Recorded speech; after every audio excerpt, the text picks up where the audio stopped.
Goeiemôre, dit is Woensdag die 12de Maart en my voorreg om met jou te gesels. Ek het gedink ek is braaf en toe loop ek rond en toe het ek nie stilgeleë nie en toe is ek toe weer so musiek. So die bronchitis is nog so bietjie hier, maar ek het hom weggebid en jy het vir my gebid en ek is baie dankbaar dat ek vandag weer die boodskap vir jou kan gee. Baie dankie. En dan ook dankie, weer eens, ek kan nie genoeg dankie sê vir al die mense wat ons finansiëel ondersteun nie. Baie mense vir baie jare. Jy wat elke maand ons ondersteun, baie dankie. Mag die Here jou seën. Ons waardeer dit uit ons harte uit. Dit help ons. Dit motiveer ons. En dis wat my laat aangaan. Dankie daarvoor. Ek het vanmôre 'n boodskap op my hart. Sommige net ook 'n bietjie dankie, so 'n bietjie kort asem. Omdat ek dankbaar is dat 'n mens kan lewe. En dan as jy lewe, en dan elke dag dan hoor mense jou en hulle hoor wat in jou hart is. Waarvan die hart van vol is, kom ons by jou mond uit.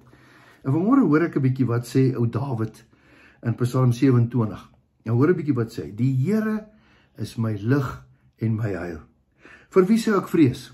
Okay. As die Here dan vir my is, wie kan ek voor bang wees? Die Here is my lig en my heil. Vir wie sou ek vrees? Die Here is die toevlug in my lewe. Waarna toe sal ek gaan as ek in die moeilikheid is?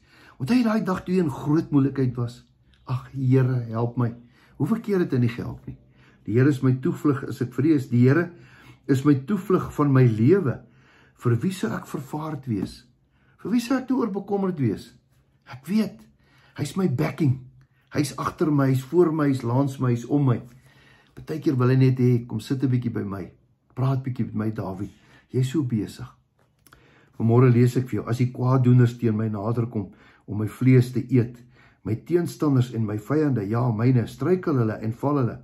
Al word 'n laar teen my opgeslaan, my hart sal nie vrees nie. Al staan 'n oorlog teen my op, nogtans vertrou ek. Dankie Here. Dankie dat U daar is. U's net 'n roep ver. Roep my aan en ek sal jou antwoord. Een ding het ek van die Here begeer en dit sal ek soek, dat ek al die dae van my lewe mag woon in die huis van die Here, om die lieflikheid van die Here te aanskou, te ondersoek in sy tempel. Ons aardse koppe is nog hier op die aarde, maar daar is 'n hemelse tempel, en die hemelse tempel in 'n plek wat vir ons wag. Ek dink dit is wonderlik dat ons baie keer 'n bietjie ons aarde van al hierdie gemors af kan wegkry, net sê Here, kom ons fokus net op U in hierdie dag. Want hy steek my weg in sy hut in die dag van onheil. Hy verberg my in die skuilplek van sy tent. Hy verhef my op 'n rots. Wow. Sê nou maar. Môre wil ek net dankie sê Here dat U daar is. As ek bang is, dan is U daar. As ek alleen is ek daar. As ek nie goed voel nie, afgelope ruk, dankie Here. Dankie dat U daar is. Dankie dat ek U naam kan noem. Dankie vir gebede. Dankie vir so baie dinge. Ek dink dit begin maar net om te sê dankie. Dankie dat ons 'n Here het. Hy is ons God, hy is ons Papa, hy is ons Vader, hy is ons Verlosser.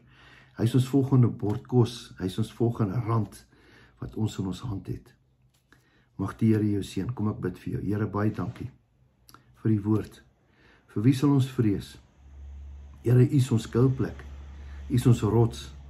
Ja, Here, soos 'n dassie weerloos is teen valke en arende, kruip hy weg in daai rots. Here, ons kruip weg vir al ons vyande, want ons weet U is ons rots, wat sterk is, wat groot is. Dankie daarvoor. Here, ek bid vir mense vanmôre wat miskien vrees het. Bid vir mense wat siek is. Bid vir mense, Here, wat verward is. Bid vir mense wat stikkend is. Dankie Here dat U ons antwoord en ons rots is. Ons loof en prys U naam. Amen. Mag jy 'n wonderlike, geseënde dag hê. Mag jy weet dat die Here jou baie lief het. En weet dat jou beste nog steeds op pad is. Totsiens, tot 'n volgende keer.